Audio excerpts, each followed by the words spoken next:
సంక్షేమ పథకాలన్నీ కూడా డైరెక్ట్గా వాళ్ళకే వచ్చే విధంగా ఏర్పాటు చేయడం జరిగింది.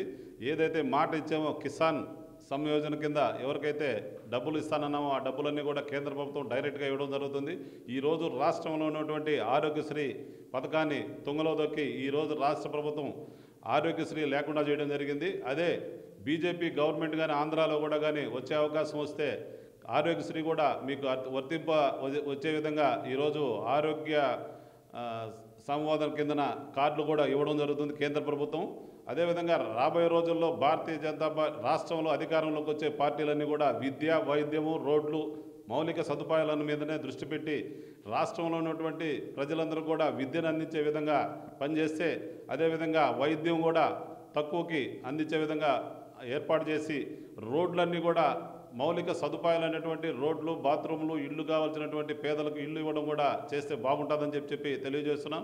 గతంలో మేము బీజేపీ అధికారంలో, టీడీపీ అధికారంలో ఉన్నప్పుడు బీజేపీ ఇచ్చినటువంటి కిట్కో ఇళ్ళన్నీ కూడా ఈరోజు ప్రభుత్వం వాటిలన్నింటినీ కూడా ఆపి వాటిలన్నింటినీ కూడా నిర్వీర్యం చేసి వాటిల్లో ఈరోజు మనుషులు లేకుండా ఏదైతే పాములు, పురుగులు తిరిగే విధంగా ఏర్పాటు చేస్తున్నారు.